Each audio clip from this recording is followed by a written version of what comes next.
O sea, normalmente un diagnóstico médico es algo bastante binario, ¿no? Es casi como la ingeniería. Claro, o está roto o no está roto. Exacto. Si un hueso se rompe, digamos, la radiografía muestra una línea blanca y dentada, el médico la señala y dice, bueno, ahí está el problema. Sí, a los seres humanos nos reconforta muchísimo esa claridad. Es una necesidad psicológica muy humana, buscar una relación de causa y efecto que sea directa, sencilla y visible. Totalmente. Pero si intentamos diagnosticar qué causó exactamente las grandes revoluciones políticas de finales del siglo XVIII, bueno, esa máquina de rayos X se descompone por completo. Sí, hace cortocircuito. Pasamos de tener una línea clara a un panorama sumamente turbio, o sea, súper complejo. Y por eso hoy nos sumergimos en un análisis a fondo de un trabajo histórico monumental, The Age of the Democratic Revolution, de R. R. Palmer. Un clásico absoluto, sí. Y bueno, la misión de nuestra exploración de hoy es desmenuzar y derribar por completo esta idea tradicional de que, por ejemplo, la Revolución Francesa y la Revolución Estadounidense fueron incidentes nacionales aislados. Claro, el mito de que por pura casualidad ocurrieron en la misma época, pero no tenía nada que ver. Exacto, cuando en realidad la historia moderna nos muestra que fueron un único fallo sistémico a nivel mundial, o sea, una revolución gigantesca e interconectada en toda la civilización occidental. Y el dilema central que plantea esta época es fascinante para cualquier persona interesada en la historia.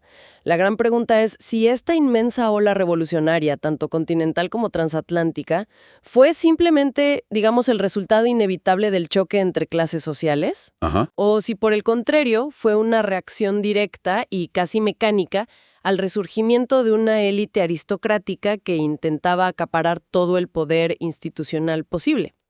Por supuesto, al analizar estos conflictos entre fuerzas aristocráticas y democráticas, nuestra intención es observar puramente las dinámicas históricas que describe Palmer, sin tomar ningún partido por ideologías políticas actuales, ¿no? Claro, claro. Somos observadores imparciales aquí. Es desenmarañar la mecánica de la historia.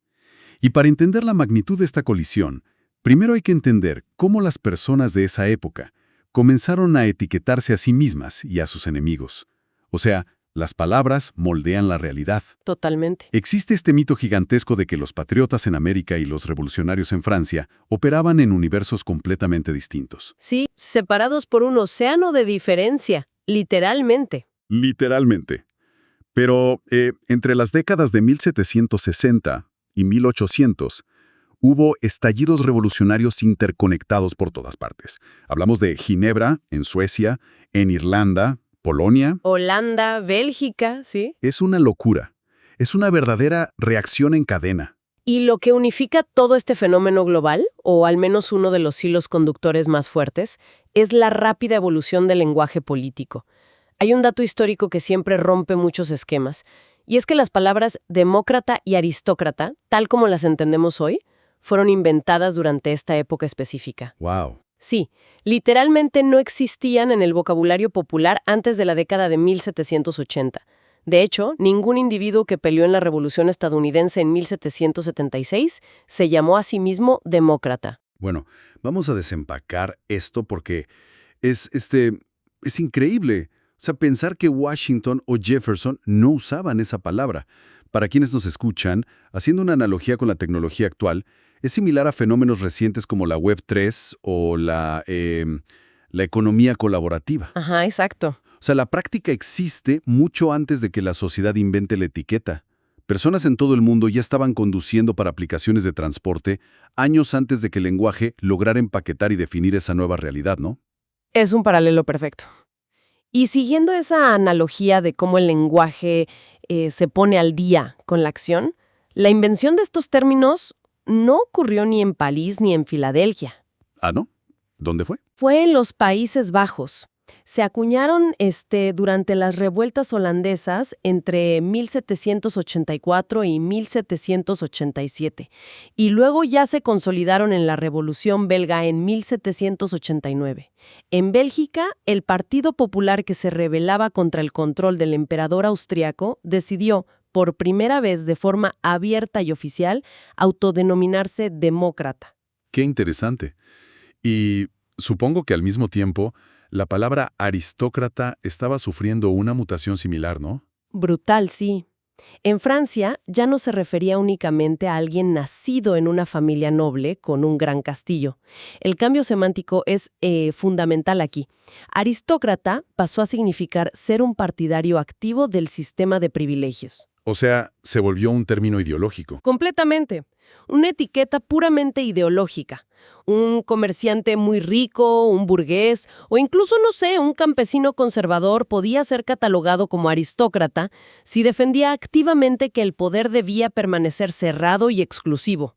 Es el momento exacto en que la política deja de ser solamente sobre el linaje y la sangre. Y se convierte en una batalla de posturas, de visiones del mundo. Exacto. Pero a ver, si aristócrata se convirtió en un insulto ideológico tan potente, eso implica que estas élites estaban haciendo algo activamente opresivo en ese momento para ganarse ese odio, ¿no?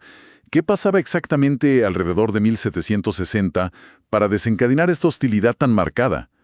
Porque la historia escolar siempre nos pinta el clásico ricos contra pobres, pero aquí la mecánica real parece apuntar a algo que el libro llama cuerpos constituidos. Y esa es la pieza central del rompecabezas.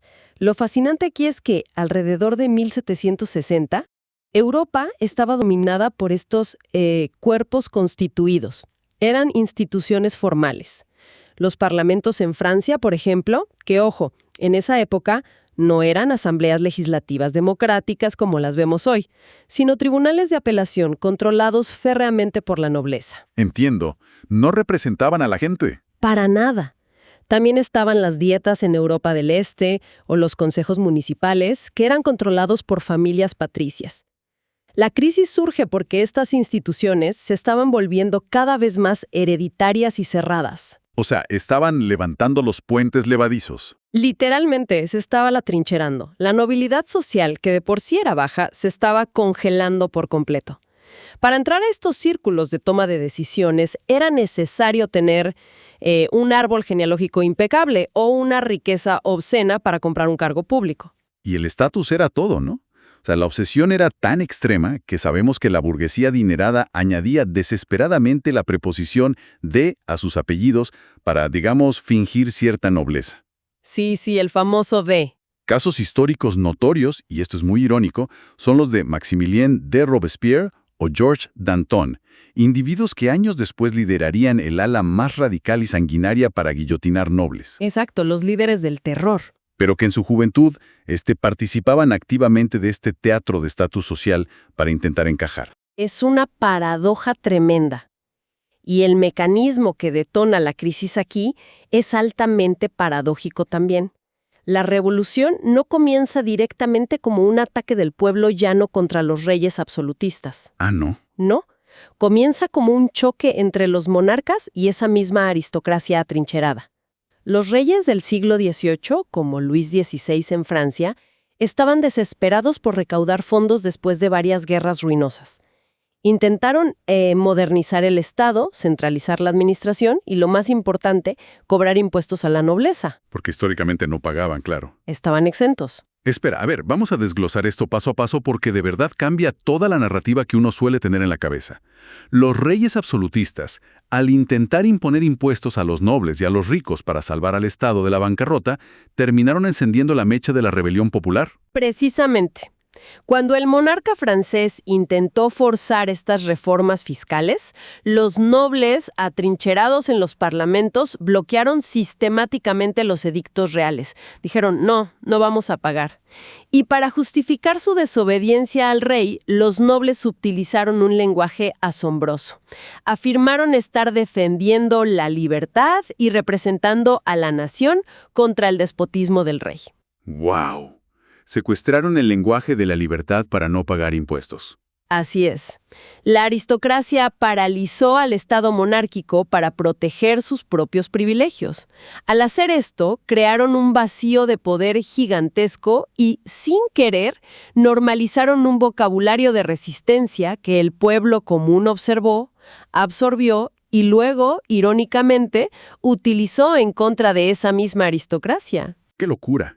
Y bueno, mientras Europa lidiaba con esta parálisis institucional masiva, la filosofía estaba produciendo, digamos, munición intelectual de alto calibre, ¿no? Aquí es donde entra Jean-Jacques Rousseau, que publica El Contrato Social en 1762. Y este altera el ecosistema completo. Sí, Rousseau propuso una idea radical para el mecanismo del poder. Antes de él, la justificación de la autoridad descendía de arriba hacia abajo. Venía de Dios o de la tradición inmemorial, directamente hacia el monarca. Rousseau invierte la gravedad política. La invierte por completo, claro. Argumenta que la autoridad legal y legítima emana únicamente del individuo y converge en lo que él llamó la voluntad general. Establece que el pueblo mismo es el soberano absoluto. Pero aquí es donde se pone realmente interesante, porque es una desconexión fascinante entre su teoría brillante y la ejecución práctica. O sea, Rousseau desestabilizó la fe en el sistema feudal, pero no proporcionó un manual de instrucciones. No, para nada. Su figura histórica es descrita a menudo como la de un genio, pero también como alguien profundamente errático, digamos. Alguien que jamás redactó una constitución aplicable para gestionar el día a día de una nación real. Es que era un filósofo de la moral, no un arquitecto institucional. Él desmontó la legitimidad del antiguo régimen en papel, pero dejó el espacio completamente vacío respecto a, cómo organizar tribunales, cómo estructurar la representación o cómo evitar que esa famosa voluntad general se convirtiera en una tiranía de la mayoría. Haciendo otra analogía, llevando esto al terreno de la tecnología para visualizarlo mejor, es como si Rousseau hubiera escrito el software de código abierto de la libertad democrática, ¿no? Un código puramente conceptual y bellísimo. Me encanta esa analogía, sí. Pero, claro, se necesitó del pragmatismo puro de las colonias americanas para construir el hardware institucional, o sea, las constituciones tangibles, los procesadores, digamos, capaces de correr ese software sin que el sistema entero colapsara y se incendiara. Totalmente, porque del otro lado del Atlántico, la mecánica política diaria era completamente diferente. El contraste es radical. Las colonias americanas ya tenían décadas de práctica real en el autogobierno.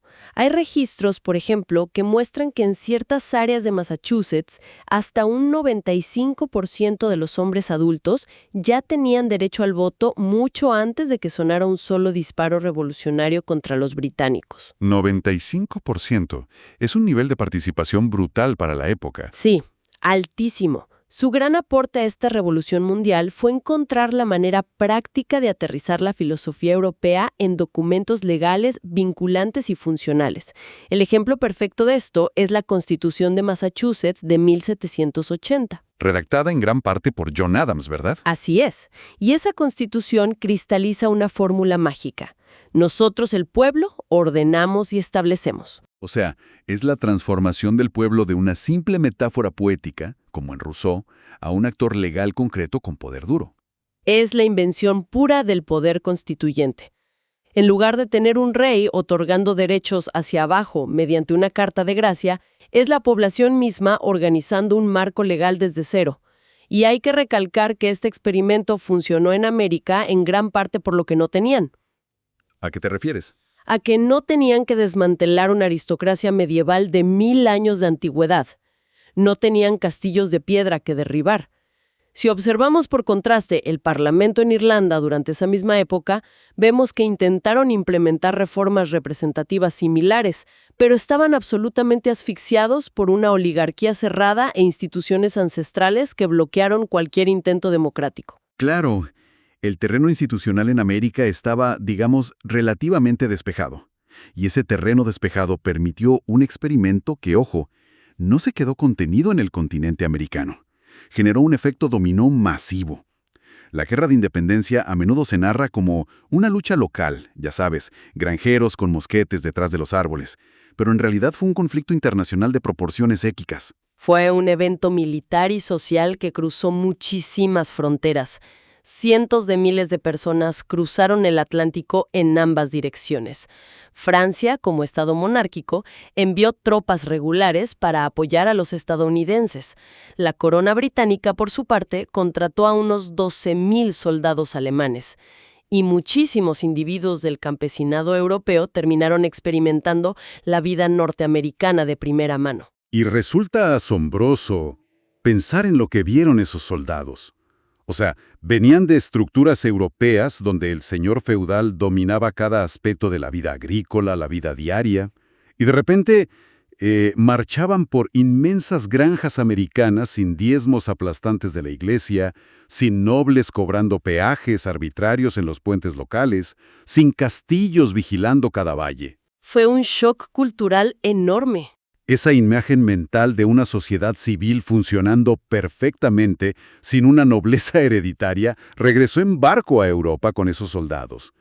Fue, la prueba empírica que desató las redes internacionales de comunicación política. Exactamente.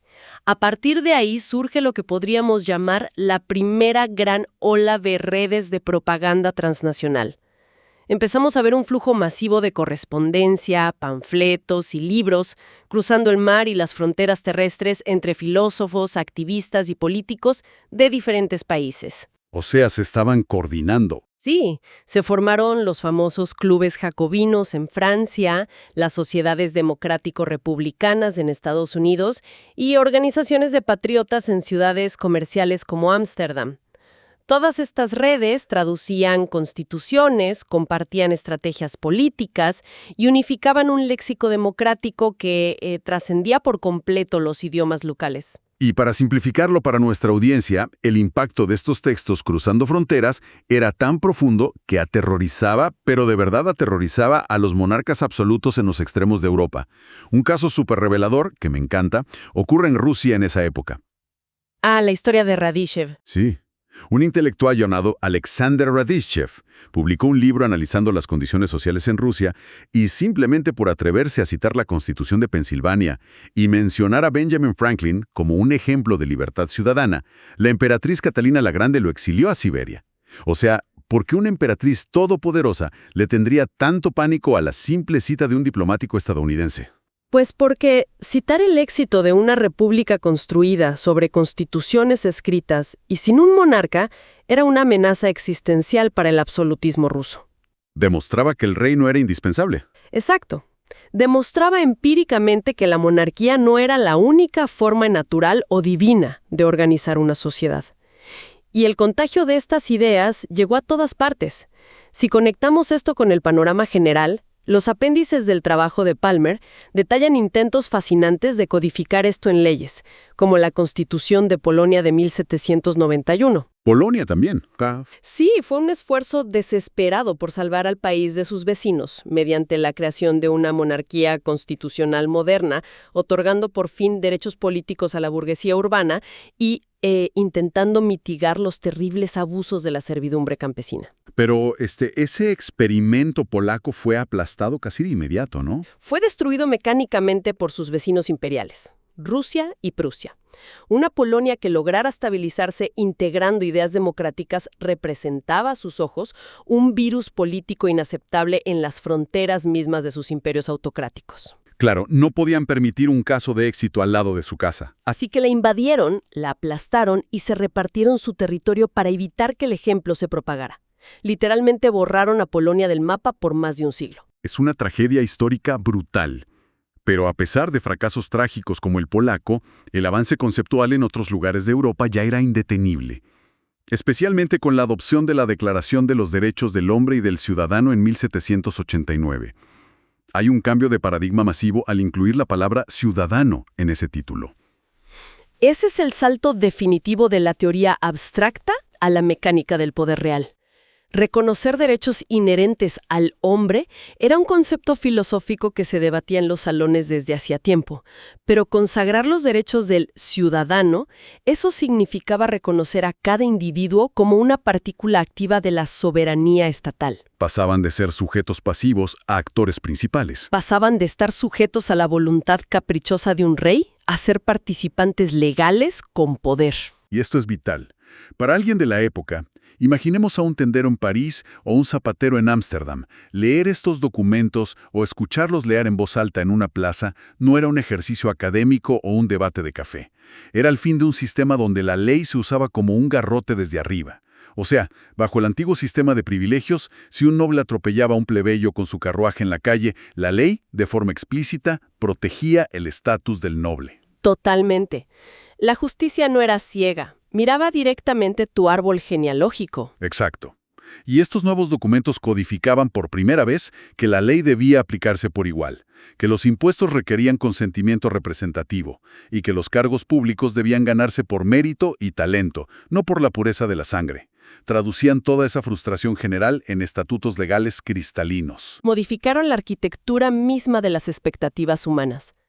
Establecieron como norma básica que el aparato del gobierno existía para proteger a la nación en su conjunto, y que los gobernantes eran servidores temporales del marco legal, no propietarios vitalicios del Estado. O sea, nos damos cuenta entonces, al analizar a fondo todas estas piezas, que la Revolución Mundial de finales del siglo XVIII fue cualquier cosa menos una coincidencia romántica de pensadores inspirados al mismo tiempo.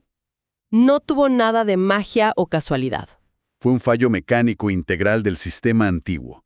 Por un lado veíamos fuerzas aristocráticas y cuerpos constituidos atrincherándose, negándose a pagar impuestos e intentando monopolizar todas las decisiones. Por el otro, fuerzas demográficas, comerciales y filosóficas exigiendo una apertura sistémica.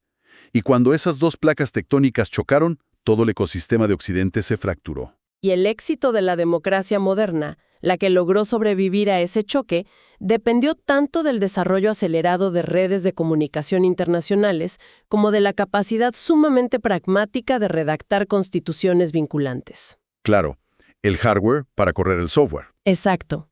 Y las réplicas de ese gran terremoto institucional siguen moldeando nuestras dinámicas de poder modernas, ¿no? Sin duda. Los ecos de esa colisión del siglo XVIII resuenan cada vez que una sociedad actual debate quién controla el acceso a las decisiones importantes. Las tensiones sobre quiénes son los cuerpos constituidos contemporáneos, ya sean gigantes corporativos cerrados o maquinarias políticas inmovibles, frente a poblaciones que utilizan herramientas de comunicación instantánea para exigir participación ciudadana activa. Todo esto demuestra que el mecanismo de expansión democrática frente a la consolidación aristocrática es un motor continuo en la historia. Totalmente. Es un ciclo constante de concentración de poder institucional y la inevitable exigencia pública de dispersar ese poder, de abrir las puertas. Y bueno, para cerrar nuestra exploración a fondo de hoy, hay una faceta específica de este análisis histórico que deja una interrogante sumamente profunda sobre uno de los mitos fundacionales más grandes que existen. A ver, ¿cuál? A menudo se celebra la historia de la independencia de Estados Unidos como el fruto de un consenso americano o pacífico. Ya sabes, un milagro de sabios estadistas que se sentaron en una habitación y acordaron un rumbo común sin mayores fricciones sociales. Ah, sí, un escenario casi utópico de transición política impecable. Exacto. Pero al estudiar la mecánica global expuesta hoy y recordando detalles crudos de las fuentes, sabemos que la realidad incluyó a decenas de miles de colonos leales a la corona británica, que perdieron sus tierras de forma violenta y se vieron forzados al exilio. Y aún más determinante, la sociedad estadounidense naciente operaba en un terreno asombrosamente vacío de historia medieval. Ese es el factor clave, sí. No tuvieron que desmantelar 1000 años de nobleza feudal, no había monasterios antiguos acaparando las mejores tierras agrícolas, ni dinastías ancestrales bloqueando institucionalmente cada pequeño intento de reforma fiscal.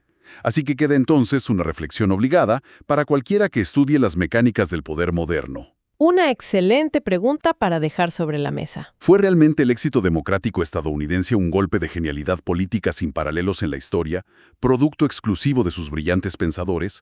¿O fue, en gran medida, el resultado de la colosal e irrepetible ventaja histórica de intentar construir un nuevo sistema en un continente libre de la arquitectura física y legal de la vieja aristocracia? Mantener vivo el escepticismo sobre las narrativas simples es lo que hace fascinante a la historia. Ha sido un análisis extraordinario. Hasta la próxima oportunidad de explorar ideas complejas.